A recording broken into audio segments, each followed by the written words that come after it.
পুষ্টি ও খাদ্য চ্যানেলে আপনাদের সবাইকে স্বাগত জানাচ্ছি।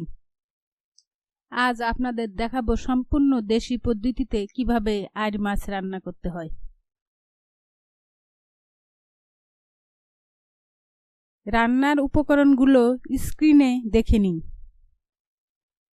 প্রথমে আইড় মাছটি কেটে টুকরো টুকরো করুন, এরপর ভালোভাবে ধুয়ে নিন। কড়াই গরম হলে 1 কাপ তেল ঢেলে দিন। তেল গরম হলে 1 কাপ কাটা পেঁয়াজ দিন। আস্তে আস্তে নাড়তে থাকুন। মরিচের গুঁড়া, হলুদের গুঁড়া, ধনিয়া গুঁড়া, জিরার গুঁড়া, লবণ, আদা রসুন বাটা একটা বাটিতে মিশান। 1 কাপ পানি ঢেলে মশলাগুলো ভালো করে মেশান। পেঁয়াজ হালকা ব্রাউন হলে মেশানো মশলা কড়াইতে ঢালুন, এরপর আস্তে আস্তে নাড়তে থাকুন। 2 মিনিট কষিয়ে মাছের টুকরোগুলো দিয়ে দিন।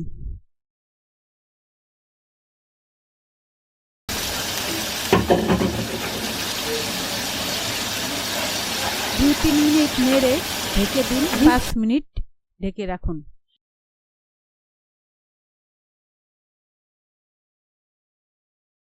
এরপর ঢাকনা খুলে আস্তে আস্তে নেড়ে দিন। নাড়ার সময় লক্ষ্য রাখবেন মাছগুলো যেন ভেঙে না যায়। মাছ ভেঙে যাওয়ার সম্ভাবনা থাকলে না নেড়ে কড়াই ধরে ঝাঁকিয়ে দিন। এরপর 4 কাপ পানি ঢেলে দিন। ভালোভাবে নেড়ে ঢেকে দিন। 8-9 মিনিট কড়া আছে জাল দিন।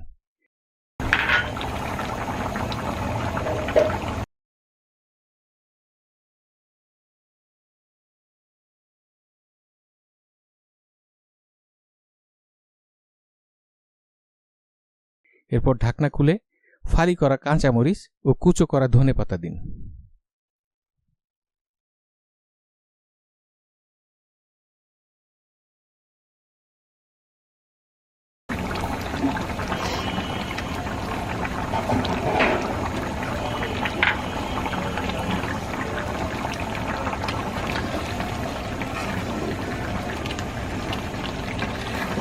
এরপর একটু নেড়ে ঢেকে 2-1 মিনিট রাখুন। এরপর 1 চিমটি ভাজা জিরার গুঁড়া ছিটিয়ে দিন। তারপর নামিয়ে ফেলুন।